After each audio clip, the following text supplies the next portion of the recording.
Hello and welcome back to Reform Thinking. I am so thrilled you are joining us today because we are tackling what is arguably the single most essential subject in our entire library.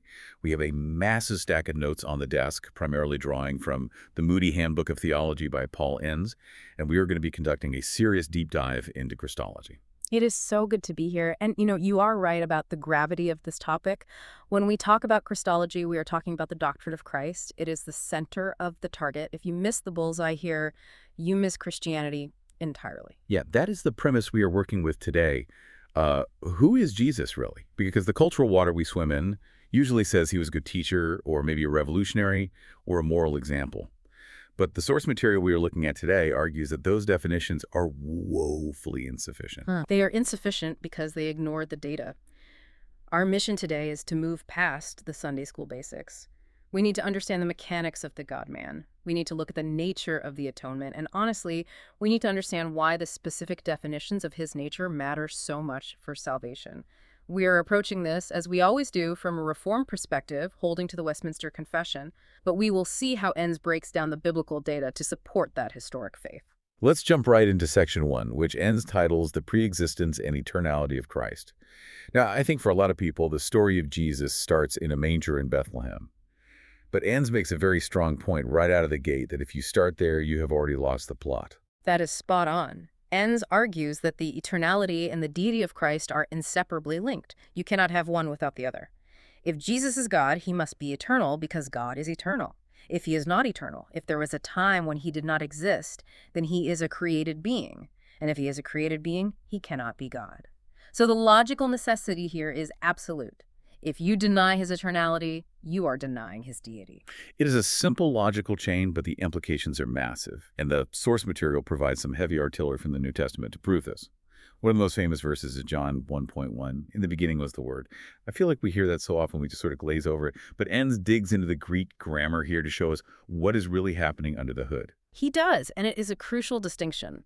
The verb translated as was in the word was is the Greek imperfect tense, hen. The imperfect tense stresses continual existence in past time. It is not a snapshot, it is a video. A better translation, or at least one that brings out the nuance, would be, in the beginning, the Word was continually existing.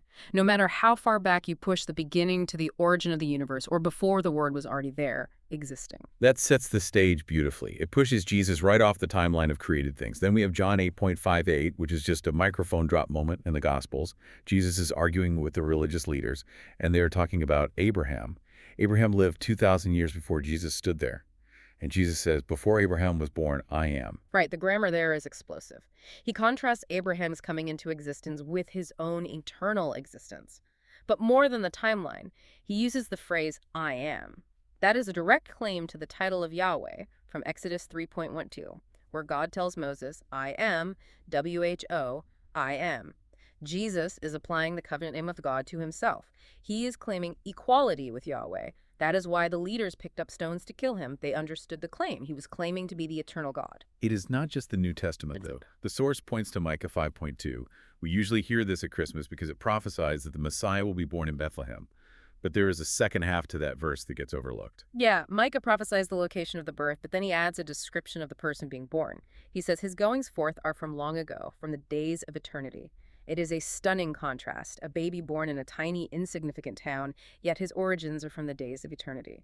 It establishes that the birth in Bethlehem was not his beginning, it was just his arrival. Enns also does some fascinating detective work using indirect proofs. I love this part because it requires you to connect the dots. For example, creation. John 1:3 says Jesus created all things. The logic there is airtight. If Christ created all things, then he cannot be a created thing himself. If he were created, he would be part of the all things category. He must stand outside of creation to be the creator of it. Therefore, he is uncreated and eternal. Another piece of detective work involves the titles used in Scripture. There is this connection Enns makes between Isaiah seeing a vision and John commenting on it. Can you walk us through that? This is a really great connection. In Isaiah 6, the prophet has a vision of the Lord sitting on a throne, high and lifted up. The seraphim are crying, holy, holy, holy. Isaiah is seeing Yahweh, the Lord. But in John 12:41, the Apostle John refers to that event and says Isaiah saw his glory, referring to Jesus. John is explicitly identifying Jesus as the Yahweh that Isaiah saw in the temple. If Jesus is Yahweh and Yahweh is eternal, then Jesus is eternal. That leads us to the concept of theophanies. This is one of those theological terms that sounds intimidating, but it's actually really cool. It basically means an appearance of God. Enns focuses specifically on the angel of the Lord. A theophany is a pre-incarnate appearance of Christ. The angel of the Lord in the Old Testament is a unique figure. He is not just an angel in the sense of a created messenger. In Judges 6, for instance, he is called the angel of the Lord, but then a few verses later, he is simply called the Lord or Yahweh. He accepts worship. He speaks with divine authority. But he is also distinct from Yahweh in some passages, right? Like in Zechariah, he talks to Yahweh. Precisely. That gives us a glimpse of the Trinity. He is distinct from the Father, yet he is fully God.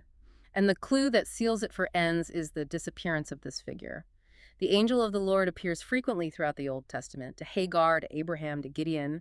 But after the birth of Christ in the New Testament, the angel of the Lord never appears again. He ceases to exist as a separate figure because the incarnation has happened. The shadow has given way to the substance. That is such a compelling argument. Yeah. It really shows that Jesus didn't just show up at year zero. He has been active in redemptive history from the very beginning. Moving on to section 2, let's talk about the mathematical improbability of prophecy. Enns lays out what he calls the lineage funnel.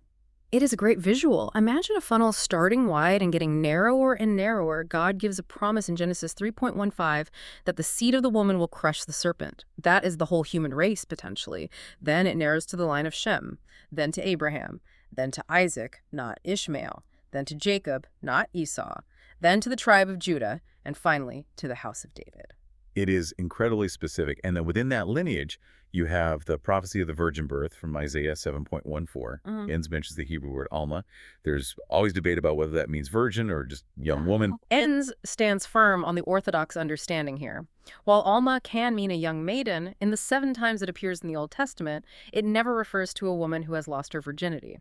And the context of Isaiah 7.14 is the giving of a miraculous sign. A young woman giving birth is not a sign that happens every day. A virgin conceiving is a sign. Matthew 1.23 quotes this and uses the Greek word parthenos, which explicitly means virgin. So the New Testament commentary settles the Old Testament definition. Then we get into the specifics of his rejection and death. Psalm 22 is honestly chilling when you read it alongside the crucifixion accounts. It was written by David, but David died of old age in a bed. He never experienced what is described in the psalm. No, he did not. Psalm 22 is a clear instance of the Spirit of Christ speaking through David about the Messiah. It describes the piercing of hands and feet. It describes the disjointing of bones. It describes the intense thirst. It even predicts the gambling for his clothing. And it opens with the cry, my God, why have you forsaken me?" the very words Jesus screamed from the cross. It is a photograph of the crucifixion written hundreds of years before crucifixion was even invented as a method of execution. That detail about crucifixion not being invented yet is wild. It really underscores the divine authorship. Then there is Isaiah 53, the suffering servant, the image of the lamb being silent before its shearers. It speaks to the voluntary nature of his sacrifice. He did not defend himself. He went to the slaughter willingly. And that connects to the resurrection prophecy in Psalm 16.10, where David says God will not abandon his soul to Sheol or let his Holy One see decay. Peter uses this exact argument in Acts 2. He tells the crowd, look, David's tomb is right over there. His body decayed. So he couldn't be talking about himself. He was talking about the Christ. It is a comprehensive picture. You have the lineage, the birth, the manner of life, the specific details of death, and the resurrection all mapped out centuries in advance. Let's move to section 3, the incarnation and humanity. We have established he is eternal God, but the incarnation is where the rubber meets the road. Enns defines incarnation literally as in flesh. The definition is vital here. Enns highlights that the incarnation is the eternal Son taking to himself an additional nature. It is not the subtraction of deity. It is the addition of humanity. He did not stop being God to become man. He remained fully God while becoming fully man. There is a bit of a puzzle in the source material regarding the genealogies. Matthew gives a genealogy and Luke gives a genealogy, and they are different. Critics love to point this out. How does Enns resolve it? It is a classic difficulty, but the solution is quite elegant. Matthew is writing to a Jewish audience, establishing Jesus' legal right to the throne. So he traces the line through Joseph, the legal father. Joseph descended from David specifically through the royal line of Solomon. Luke, however, focuses on the humanity of Jesus. He traces the line through Mary, showing Jesus' blood descent from David, but through Nathan, another son.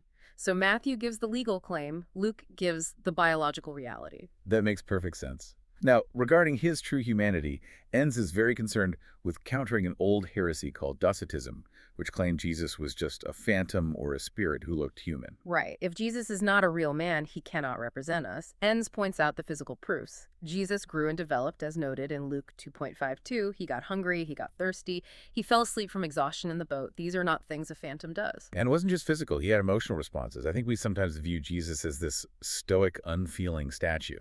But the text says he was troubled in spirit. He wept at the tomb of Lazarus. He felt grief over Jerusalem. He was in anguish in Gethsemane. Enns points out that he had a human soul and a human spirit. This matters because redemption isn't just for our bodies, it is for our whole person. He had to assume a full human nature, mind, will, and emotions to redeem our mind, will, and emotions. So we have full humanity. Now, Section 4 brings us back to the deity of Christ. Oh, yeah. We already touched on preexistence, but this section focuses on his life on earth. The source references C.S. Lewis's famous trilemma. Yes, liar, lunatic, or Lord. The source argues you cannot simply call Jesus a good teacher. Good teachers don't claim to be God. If a man claims to be God and he isn't, he is either a deceiver, a liar, or he is delusional, a lunatic. The only other option, if the claim is true, is that he is Lord. You have to make a choice. And Enns provides evidence of divine attributes displayed while he was on earth. Even though he was human, he showed qualities that belong only to God. Take omnipresence. He tells the disciples, I am with you always. A mere human cannot be with everyone always. Or omniscience. He knew the Samaritan woman's past without being told. He predicted the details of his own death. And omnipotence. He calmed the storm. Enns draws a parallel to Psalm 107 there. Psalm 107 describes Yahweh stilling the storm and the waves. When Jesus stands up in the boat and commands the wind and waves to be still, the disciples are terrified. They ask, who is this? The answer, implying Psalm 107, is that this is God exercising control over nature. He also forgave sins, which the scribes correctly noted is a prerogative of God alone. One of the strongest points for me in this section is the issue of receiving worship. Jesus was Jewish. The culture was fiercely monotheistic. Worshipping a man was blasphemy. Absolutely. And yet we see the blind man in John 9 worshiping him. We see the disciples worshiping him. In the book of Revelation, angels refuse worship. Peter and Paul refuse worship, but Jesus accepts it. He never tells anyone, stand up, don't do that. By accepting worship, he is implicitly declaring his deity. If you were not God, accepting that worship would be the ultimate sin. This brings us to Section 5, which I think is the most technically demanding part of our discussion. The hypostatic union in kenosis. We have established he is man and he is God. How do those two fit together? The term hypostatic union describes the union of the two natures, undiminished deity and true humanity in one person forever. The key here, and where the Reformed tradition is very specific, is the no mixture rule. Right. Enns distinguishes between the Calvinistic view and the Lutheran view. Can you break that down for us? The Calvinistic view, which is the standard Reformed position, holds that the two natures are united but remain distinct. The divine does not become human, and the human does not become divine. There is no transfer of attributes. The finite cannot become infinite. So Jesus's human body is not omnipresent. It is local. His divine nature is omnipresent. They act in concert in the one person, but the natures do not blend into a third new nature, nor do they bleed into each other. And the Lutheran view differs how? The Lutheran view teaches a communication of attributes, specifically that the divine attributes can be communicated to the human nature. The classic example is the ubiquity of the body. They argue that because of the union, Jesus' physical body shares in the omnipresence of the divine, which is central to their view of the Eucharist. But the Reformed view in Enns' position is that this destroys true humanity.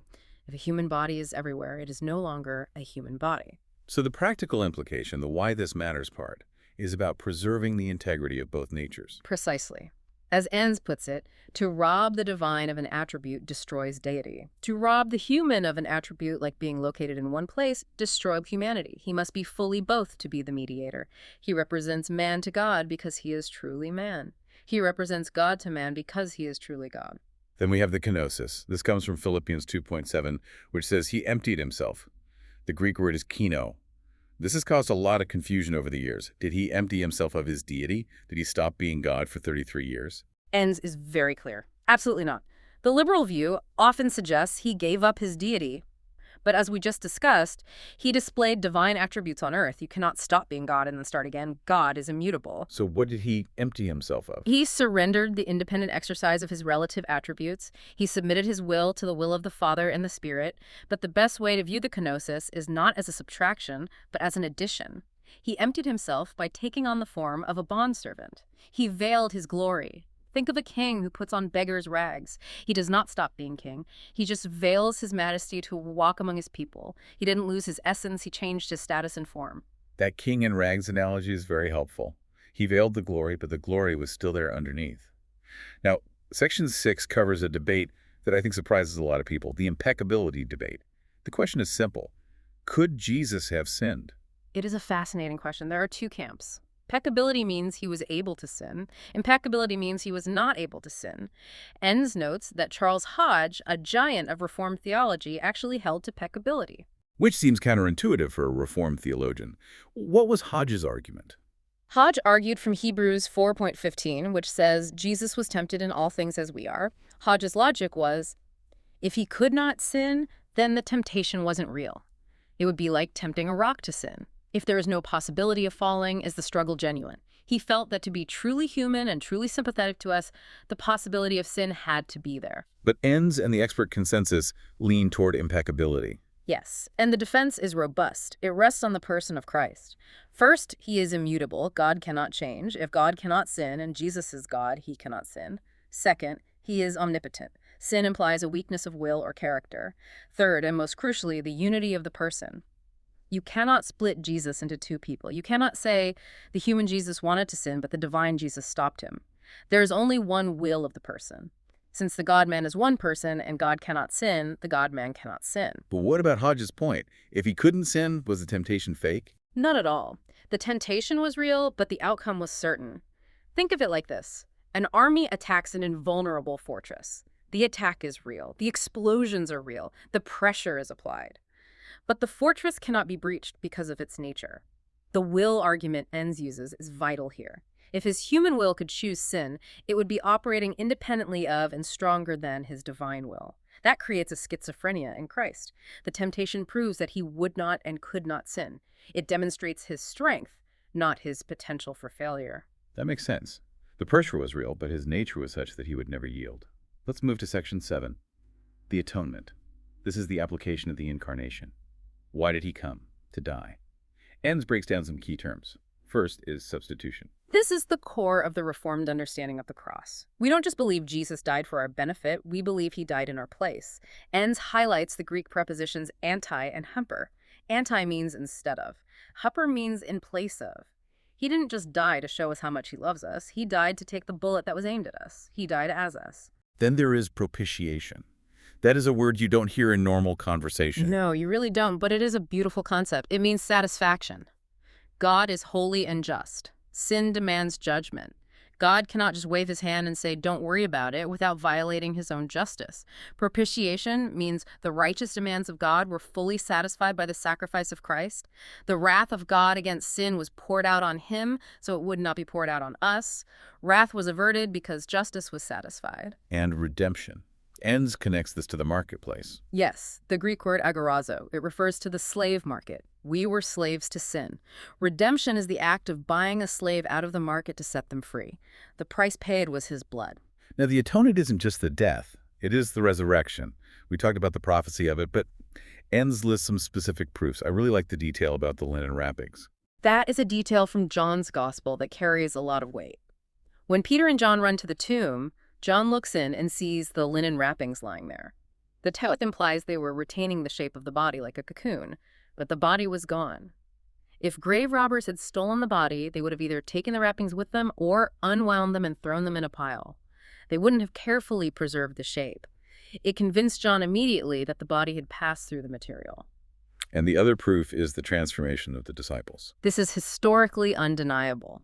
On Friday, they're cowering in a locked room, terrified of the Jewish leaders. Peter has denied Jesus 3 times out of fear of a servant girl. A few weeks later, these same men are standing in the temple courts, boldly preaching that Jesus is Lord, facing arrest and death. What changed? You don't die for a lie that you know is a lie. The only explanation for their psychological transformation is that they saw the risen Lord. Finally, we arrive at section 8, present and future ministry. Jesus didn't just retire after the resurrection, he ascended. What was the significance of the ascension? It ended his limitation. He is no longer bound by geography. It ended his humiliation. He is returned to glory. And very practically for us, it allowed for the sending of the Holy Spirit. Jesus said, "It is to your advantage that I go away, so the Helper could come." And what is he doing right now? Enns lists few current jobs. He is building his church. He is the head, giving gifts to men. But personally, for the believer, his role as intercessor is the most comforting. The word is parakletos, which means advocate or defense attorney. I really love that image. It is brilliant. Yeah. Enns says that when we sin, Satan is the accuser. He points at us and says, "Look what they did. They are guilty." And he is right. We are guilty. But our defense attorney, Jesus, stands before the Father. He doesn't argue our innocence. He argues his payment. He says, "Yes, they sinned, but I paid for that sin on the cross. My righteousness covers them, and the Father, the judge, accepts the plea." That is why our salvation is secure. Not because we stop sinning, but because he never stops interceding. He also holds 3 offices: prophet, priest, and king. Briefly, as prophet, he reveals God to us.